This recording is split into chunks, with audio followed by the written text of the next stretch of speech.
இறைவா நீயே அனைத்தும், இறைவா நீ நன்றாக இருக்க வேண்டும். வணக்கம். இன்னைக்கு நாம் ஒரு மிக முக்கியமான ஆழமான ஒரு விஷயத்தை பத்தி பேசப் போறோம். நம்ம எல்லாருக்கும் குருவான அந்த மாபெரும் ஞானி அகத்தியர் மாமுனிவர் இருக்கார் இல்லையா? அவர் பொதிகை மலையிலிருந்து நமக்கெல்லாம் சில வழிகாட்டுதல்களை அருளி இருக்கார். ஆமாம், ரொம்ப முக்கியமான வழிகாட்டுதல்கள். இந்த அருள் வாக்குகள் சித்தன் அருள் அப்படிங்கிற வலைப்பதிவுல 996, 997 பதிவுகளா வந்திருக்கு. சரி. இது திரு ஜானகிராமன் அவர்கள் நாடியில கேட்டு தெரிஞ்சுக்கிட்ட பொது அருள் வாக்குகள். அதாவது அகத்தியர் பெருமானே சன்னதான் நம்பப்படுற விஷயங்கள். ஓஹோ, நாடி மூலமா வந்தது. அப்ப ரொம்ப பழமையான உண்மையான வழிகாட்டுதலா இருக்கும். ஆமா, இன்னைக்கு அந்த அன்புடன் அகத்தியர் மாமுனிவர் சொன்னதை நம்ம கொஞ்சம் விரிவாக அலசப் போறோம் உங்களுக்காக. இதோட நோக்கம் என்னன்னு பாத்தீங்கன்னா, இப்ப நாம வாழ்றது கலியுகம். நிறைய சவால்கள், குழப்பங்கள் இருக்கு இல்லையா? ஆமா, நிச்சயமா. இந்த நேரத்துல அகத்தியர் பெருமான் நமக்கு இன்னும் நம்பிக்கை தர்றாரு. எதுல கவனமா இருக்கணும்னு சொல்றாரு, நம்ம அன்றாட வாழ்க்கையில என்ன செய்யணும்னு சொல்றாரு. இதெல்லாம் நீங்க தெளிவா புரிஞ்சுக்கணும். சரி. இது ஏதோ கேட்டுட்டு போற மாதிரி இல்லாம அகத்தியர் மாமுனிவரே நேரடியா உங்ககிட்ட பேசுற மாதிரி ஒரு உணர்வை தரணும், ஒரு மன உறுதியை தரணும். அதுதான் எங்களோட எண்ணம். ரொம்ப நல்ல முயற்சி. ஆரம்பிக்கலாமா? சரி, அந்த மாமுனிவரோட அருள் வார்த்தைகளுக்குள்ள போகலாம். முதல்ல கேட்கும்போதே மனசுக்கு ரொம்ப இதமா இருக்கிற ஒரு விஷயத்த பார்ப்போம். அகத்தியர் பெருமான் நமக்கு ஒரு உறுதிமொழி தர்றாரு. ம், ம். என்ன சொல்றாரு? அவர் ரொம்ப அன்பா சொல்றாரு, ஒவ்வொருவரையும் யான் பார்த்துக் கொண்டேதான் இருக்கின்றேன், அதனால கவலை இல்லை அப்படின்னு சொல்றாரு. ஆஹா, இது எவ்வளோ பெரிய விஷயம். அந்த ஆதிகுரு நம்மள பார்த்துட்டு இருக்காருன்னு சொல்றது. ஆமா, ஆனா அதே சமயத்துல ஒரு உண்மையும் சொல்றாரு. ஒரு யதார்த்தமான பார்வை. வரும் காலம் அழியும் காலம் அப்படிங்கிறாரு. சரி. அதனால ஒவ்வொருவருக்கும் ஒவ்வொரு விதமான நோய்கள், கட்டங்கள் வந்து கொண்டே இருக்கும்னு சொல்றாரு. இந்த கட்டங்கள்னா வாழ்க்கையில வர கஷ்டங்கள், தடைகள்னு எடுத்துக்கலாம். ஆமா, இங்க பாருங்க, அவர் வெறும் ஆறுதல் மட்டும் சொல்லல, உண்மையையும் புரிய வைக்கிறார். ஏன் இந்த கஷ்டம்லாம் வருதுன்னு கூட சொல்றாரு. ஓ, என்ன காரணம் சொல்றாரு? அவர் சொல்றாரு, இது கலியுகம், இந்த யுகத்தோட தன்மையே இதுதான். அப்புறம் நம்மளோட முன்வினை, அதாவது சில வினைகளால தான் இந்த கட்டங்கள் வருதுன்னு சொல்றாரு. அப்ப நாம அனுபவிக்கிற கஷ்டத்துக்கு ஒரு காரணம் இருக்கு. அது நம்ம வினையோட விளைவு, அப்படிதானே? சரியா சொன்னீங்க. இது ஏதோ சும்மா நடக்கல, அதுக்கு பின்னால் ஒரு காரணமும் இருக்கு. அகத்திய பெருமான் நினைச்சா இதெல்லாம் ஒரு நொடியில தீர்த்திட முடியும், சந்தேகமே இல்ல. ஆனா அப்படி செஞ்சா ஒரு சிக்கல் இருக்குன்னு அவரே சொல்றாரு. எல்லாவற்றையும் யான் தீர்த்து விட்டால் பின் மனித பிறப்பிற்கு சரித்திரமே இல்லாமல் போய்விடும் அப்படிங்கிறாரு. ஓஹோ, இது ரொம்ப ஆழமான கருத்து இல்ல? அதாவது நம்ம பிறவியோட நோக்கமே இன்ப துன்பத்தை அனுபவிச்சு பாடம் கத்துக்கிறது தான். எல்லாம் சுலபமா கிடைச்சிட்டா அந்த படிப்பினைக்கு அர்த்தம் இல்லாம போயிடும். கரெக்ட். அதனாலதான் அவர் சொல்றாரு, வர்ற துன்பங்களையும் பொறுத்துக்கிட்டு அதை நன்மைக்கே என்று எடுத்துக்கொள் அப்படின்னு. இது ஒரு மனப்பக்குவத்தை நமக்கு கொடுக்குது. சரி. அதே மாதிரி ஒரேடியா இன்பமாவே இருந்தாலும் அது மோட்சத்துக்கு வழிகாட்டாதுன்னு சொல்றாரு. ஆனா இதெல்லாம் சொல்லிட்டு ஒரு முக்கியமான வாக்குறுதி தொடுறார், ரொம்ப அழுத்தமா. என்னது? என்னை நம்பியவர்களை ஒரு பொழுதும் கைவிட்டதாக சரித்திரம் இல்லை அப்படின்னு சொல்றாரு. அது மட்டுமில்ல, கூடவே இருந்து கட்டங்களிலிருந்து காப்பேன் என்று இப்பொழுது உத்தரவளிக்கின்றேன் அப்படின்னு அதிகாரப்பூர்வமாவே சொல்றாரு. ஆஹா, கேட்கும்போதே ஒரு தைரியம் வருது. இன்னும் சொல்றாரு பாருங்க, அகத்தியனை வணங்குபவர்கள் நிச்சயாய் மோக்ஷகதியை அடைவார்கள். அகத்தியன் என்று சொன்னாலே மோக்ஷம்தான் அப்படின்னு. அவர் மேல நம்பிக்கை வச்சா இதுதான் கிடைக்கிற பலன். அப்ப முதல் செய்தி இதுதான். கஷ்டங்கள் வரும், அது கலியுகத்தோட இயல்பு, நம்ம வினையோட பேன். ஆனா அகத்தியர் பெருமானை நம்புனா அவர் கூடவே இருந்து காப்பாத்துவாரு, கடைசியில மோட்சமும் கிடைக்கும். சரி, இப்ப அடுத்து அவர் சொல்ற ஒரு மிக மிக முக்கியமான எச்சரிக்கைக்கு வருவோம். இது இன்னைக்கு காலத்துக்கு ரொம்ப ரொம்ப பொருந்தது. அவர் திரும்ப திரும்ப சொல்றாரு, பொய்யான உருவங்கள், பொய்யான பக்தர்கள், பொய்யானவர்கள் நிறைய வருவார்கள்னு சொல்றாரு. கவனிச்சிங்களா? நிறைய வருவார்கள்னு சொல்றாரு. ஆமா, இது ரொம்ப வலுவான எச்சரிக்கை. அவர் இன்னும் சொல்றாரு, யாரையும் இனிமேல் நம்புதல் கூடாது, யாரையும் நம்பி விடாதீர்கள்னு சொல்றாரு. ஏன் இவ்வளவு அழுத்தம்? ஏன்னா நிறைய பேர் பொய்யான வாக்குறுதிகளோட வருவாங்களாம். நான் அதை செய்வேன், இதை செய்வேன் என்றெல்லாம் வருவார்கள் அப்படின்னும், அதை செய்தால் இது நடக்கும், இதை செய்தால் அது நடக்கும்னு கூட பணத்துக்காக வருவார்கள்னு சொல்றாரு. இது கரெக்ட். ஆன்மீகம் பேர்ல ஏமாத்துறவங்க நிறைய பேர் இருக்காங்க இப்போ. ஆமா, ஆன்மீக தேடல்ல இருக்கிறவங்களுக்கு இது பெரிய தடையா மாறிடும். அகத்தியர் மாமுனிவர் இந்த போலி ஆட்கள் பத்தி இன்னும் தெளிவாவே சொல்றாரு. எப்படி? சாமியார் வேடம் போட்டு உட்கார்ந்து கொண்டால் எல்லாம் வரும் என் உணர்ந்து தானே சாமியார் என கூறுவான் அப்படிங்கிறாரு.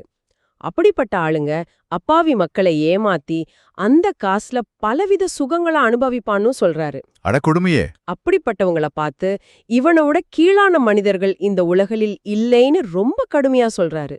இதோட அர்த்தம் என்னன்னா, மனுஷங்களோட வெளி தோற்றத்தையோ பேச்சையோ இல்ல நான் அற்புதம் பண்றேன்னு சொல்றதையும் நம்பி ஏமாந்து போகாதீங்கன்னு சொல்றாரு. மனுஷங்களை நம்பி ஏமாற வேண்டாம். சரி. ஆமா, மனுஷங்களை நம்புறதை விட அந்த கடவுளோட சக்திய அகத்தியர் மாதிரி குருமார்களோட வழிகாட்டுதல நம்புறது தான் புத்திசாலித்தனம்னு சொல்றாரு. இது ஆன்மீகத்துக்கு மட்டுமில்ல, பொதுவா வாழ்க்கையிலேயே யார சொல்றத கேக்குறது யார நம்புறதுங்கிறதுக்கு இது ஒரு நல்ல வழிகாட்டுதல். சரி, யாரையும் நம்பாதீங்கன்னு சொல்லிட்டாரு, அப்புறம் யார நம்புறது? ஒரு குழப்பம் வருது. அதுக்கு அவரே பதில் சொல்றாரா? நிச்சயமா, அதுதான் அகத்தியர் பெருமானோட வழிகாட்டுதலோட சிறப்பு. ஒரு பக்கம் எச்சரிக்கை, இன்னொரு பக்கம் தெளிவான பாதை.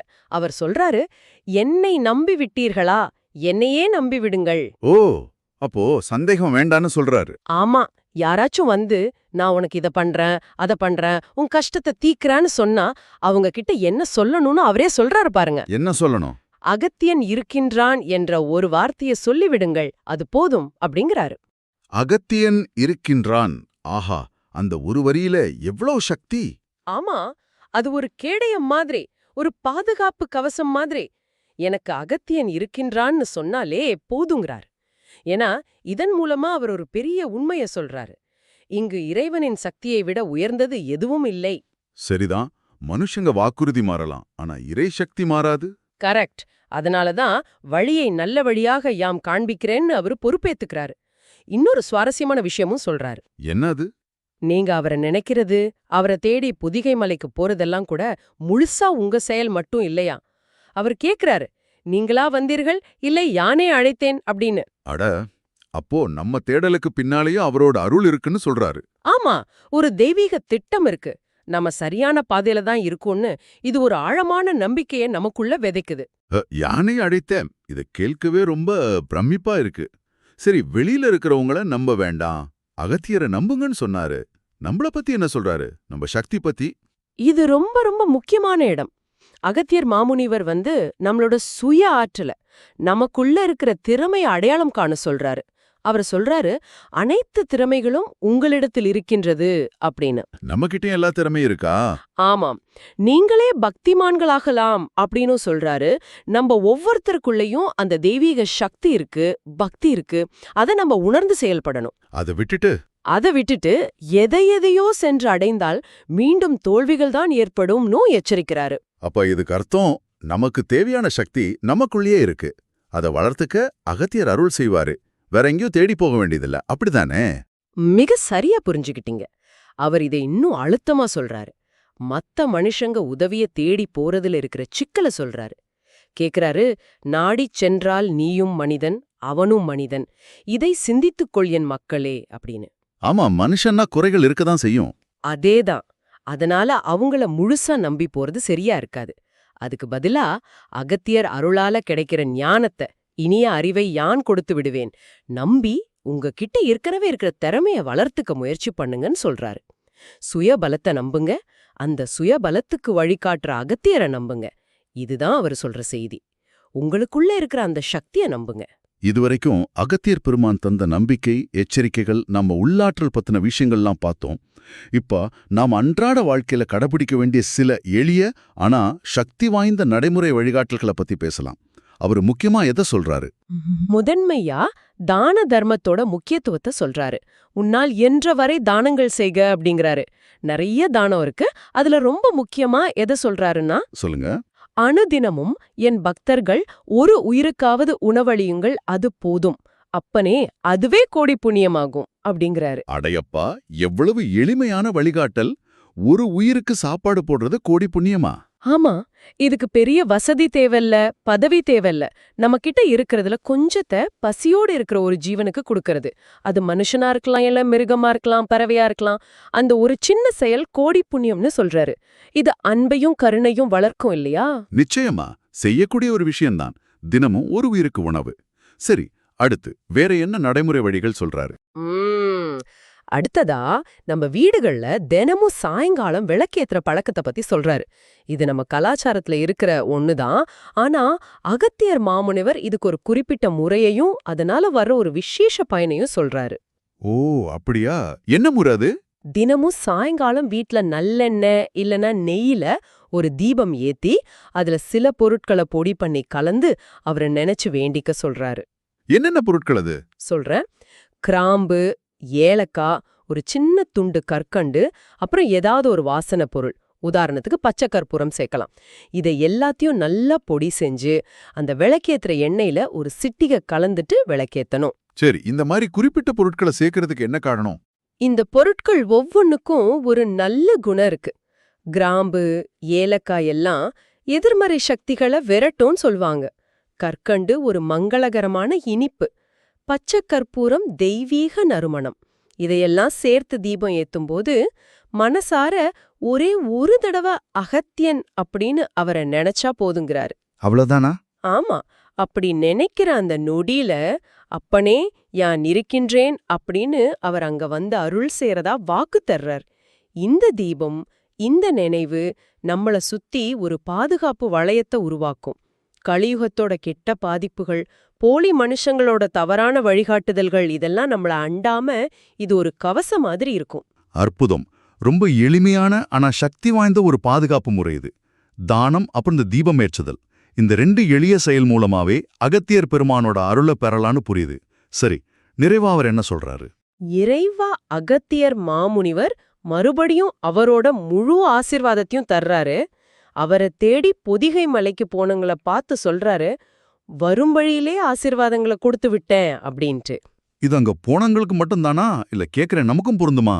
இல்லல்ல, இத நாம எப்படி எடுத்துக்கணும்னா, இந்த அருள் வாக்க இப்ப சிரத்தையா கேக்குற உங்களுக்கும் இது பொருந்தும்னே நினைக்கலாம். அவர் உங்க மனசுல இருக்காரு.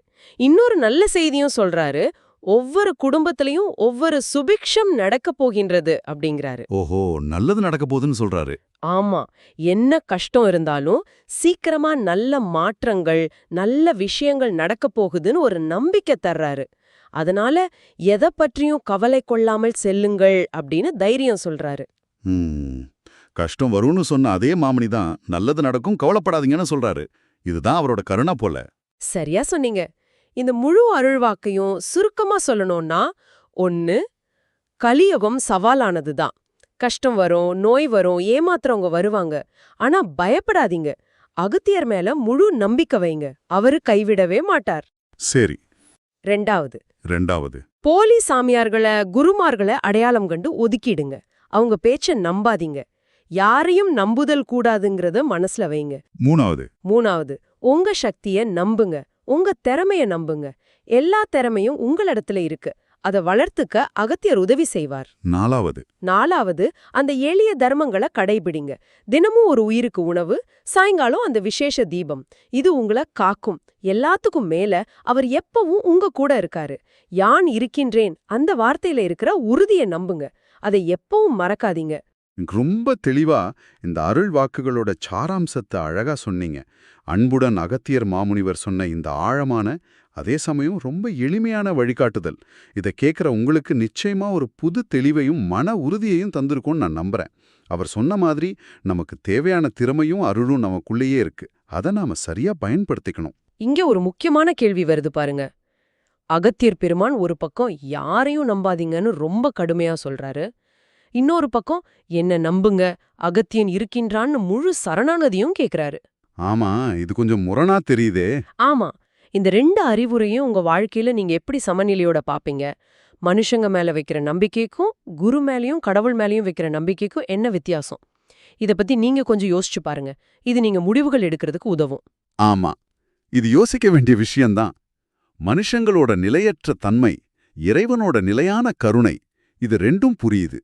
அதே மாதிரி அகத்தியல் பெருமான் கோடி புண்ணியம்னு சொல்லாரே, அந்த எளிமையான செயல், தினமும் ஒரு உயிருக்கு உணவு போடுறது, அதை ஏன் இன்னிக்கே இப்பவே ஆரம்பிக்க கூடாது? ஒரு கைப்பிடி அரிசியோ, ஒரு வாழைப்பழமோ, இல்ல வீட்ல மிஞ்சின சாப்பாடோ, எதுவா இருந்தாலும் தேவை இருக்கிற ஒரு ஜீவனுக்கு கொடுக்கறது. இந்த சின்ன செயல் உங்க வாழ்க்கையில ஒரு பெரிய நல்ல மாற்றத்தை கொண்டு வரும்னு தோணுது. கண்டிப்பா, சின்ன சின்ன விஷயங்கள் தான் பெரிய மாற்றங்களுக்கு ஆரம்பம். இந்த வழிகாட்டுதல்கள் உங்களுக்கு எப்படி ஒரு அமைதியும் தெளிவையும் தந்துச்சோ அதே மாதிரி மத்தவங்களுக்கும் இது போய் சேரணும் இல்லையா? ஆமா, நல்ல விஷயங்களை பகிர்ந்துக்கிறது முக்கியம். நல்லத பகிர்ந்துக்கிறதும் ஒரு வகை தர்மம் தான். அகத்தியர் மாமுனிவரோட இந்த அருள்வாக்க, இந்த உரையாடலை உங்க நண்பர்கள் கிட்டயோ சொந்தக்காரங்க கிட்டயோ வாட்ஸ்அப் குழுக்கள்லயோ ஃபேஸ்புக்லயோ யூடியூப் மாதிரி சமூக ஊடகங்கள்லயும் பகிர்ந்துக்குங்க. அவங்களும் இந்த நல்ல விஷயங்களை கேட்டு பயனடையட்டும். இதுவும் நீங்க செய்யற ஒரு புண்ணிய காரியமா இருக்கும். மீண்டும் சிந்திப்போம், சந்திப்போம். ஓம் அன்னை ஸ்ரீ லோபாமுத்ர உடனுரை தந்தை அகத்திய மாமுனிவர் திருவடிகளில் சமர்ப்பணம். சர்வம் சிவார்ப்பணம்.